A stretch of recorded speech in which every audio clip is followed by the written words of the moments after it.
2026 সালে এসে আমাদের এই প্রাগৈতিহাসিক গ্রামটি যেন 90 দশকের মুভি। যদি উদাহরণ দেয় তাহলে আমাদের রাবার বাগানকেই ধরতে পারে। দুই বিচি যতটুকু, দুই চোখ যতদূর যায়, প্রকৃতি যেন শুধু এবং শুধুমাত্রই তার সবুজ রূপ দেখায়। এখানে আপনার কোনো শত্রুকে এনে কি মারলেও জানবে না কেউ। মাঝে মাঝে আপনি পাবেন সেই প্রাচীন আমলের ঘোড়ার গাড়ি। ওই যে দেখুন দুই ভয়হীন বালক একবারে যে হজপাড়া গায়ে বসবাস করে, এই বিষয়টা এমনও নয়। এখানে আসলে আপনি কিছু পান বা না পান, মনের শান্তি অবশ্যই পাবেন। কিন্তু শান্তিটা যদি মনের জায়গায় ধন হয় তাহলে এটা আপনার বিষয়। কট খাইলে আমরা দেখবো না। রাবার গাছের নতুন পাতা গজিয়েছে, আমি আর আমার বন্ধু মিলে ভাবলাম একটু বসে বসে বিশ্রাম নেওয়া যায়। দুজনে একে অপরকে গালিগালাজ করতে করতে হাঁপিয়ে গিয়েছিলাম। তো আমি আসলে সিনেমেটিক ভিডিও করতে অনেক বেশি পছন্দ করি, কিন্তু কষ্টের বিষয় হচ্ছে আমার গালি ছাড়া ভিডিওতে ভিউজ হয় না। রাবার বাগান আসলে আশেপাশে ঘোরাঘুরি করতে করতে অনেকগুলো সুন্দর সুন্দর ছবি তুলতে পারবেন আপনার যে ধন হচ্ছে। আবার বসে বসে একটু দুই বন্ধু মিলে নিজেদের ভবিষ্যৎ নিয়ে ভাবছিলাম। অতঃপর ভাবতে ভাবতে বুঝতে পারলাম যে ভবিষ্যতে ভালো কিছু নেই, তাই ভাবলাম বিড়ি ধরাই। ক্ষেতের মধ্যে কীটনাশক দিচ্ছে দেখুন ভিডিও সহ। এই যেটা হচ্ছে মোটর, এখান থেকে পানি দেয় ক্ষেতের মধ্যে। আসলে শহরের স্মার্ট বয়দেরকে দেখাচ্ছে, গ্রামের ভাষায় এগুলোকে আমরা বলি মাচা। এখানে বসে সাধারণত চাচা সমাজ পুরো এলাকা নিয়ে সমালোচনা করেন। আর এটা হচ্ছে পুষ্কুনি, ওই যে একটা টিয়া পাখি বসে আছে, দৃশ্যটা একটু দেখুন, চারিদিকে শুধু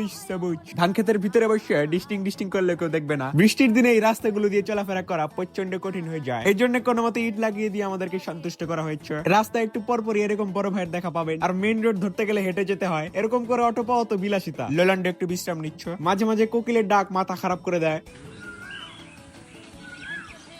বিশেষ করে আমি যখন ভিডিও বানাই, শালারা আরো বেশি করে আওয়াজ করে। সৌন্দর্য বাড়ানোর জন্য আমাদের এলাকার মানুষ বাড়ির পাশে এরকম জবা ফুল গাছ লাগায়। আর প্রত্যেকটি গ্রামে কিছু থাকুক বা না থাকুক, এরকম একটি ব্রিজ থাকবেই। ছোটবেলায় আমি এইভাবে স্কুলে যেতাম। আমারও একটি লাল টুকটুকে সাইকেল ছিল। গোলাপি টি শার্ট পরা ছেলেটি নিশ্চিত আজকে স্কুলে মার খেয়েছে। ড্রেস পরে না গিয়ে আমি ওদুম কেলানি খেয়েছিলাম একবার। অনেক পক পক করেছি, একটু খেয়ে নেই। 4টা মরা রোদের মধ্যে বন্ধুর টাকা খেতে কে না ভালোবাসে। এই যেখানে আরেকটি ব্রিজ নির্মাণ করা হচ্ছে, আশেপাশে আমার বাড়ি আছে, কোথায় আছে দেখাবো না, পারলে খুঁজে নিয়ে সবাই মিলে বিকাল বেলা খেলাধুলা করার ব্যবস্থাও পাবে। ইদানিং দেখছি আমাদের এলাকার মানুষ ভালোই বিড়াল প্রেমী হচ্ছে। আমি বিকাল বেলা এসেছিলাম চা খেতে, এই যেখানে 2 ঘন্টা ওয়েট করে তারপর আসতে হচ্ছে। প্রত্যেক গ্রামে একটি করে 3 রাস্তা না হয় 4 রাস্তার মোড় থাকবে। আর আমাদের স্পেশাল আনারস বাগান তো দেখাইনি। আসলে এটা একটা মিনি ব্লগ ছিল, আপনাদের কেমন লাগলো কমেন্ট করে অবশ্যই জানাবেন। তো মোটামুটি শর্টকাটে এটাই ছিল আমাদের আলোকিত মধুপুর।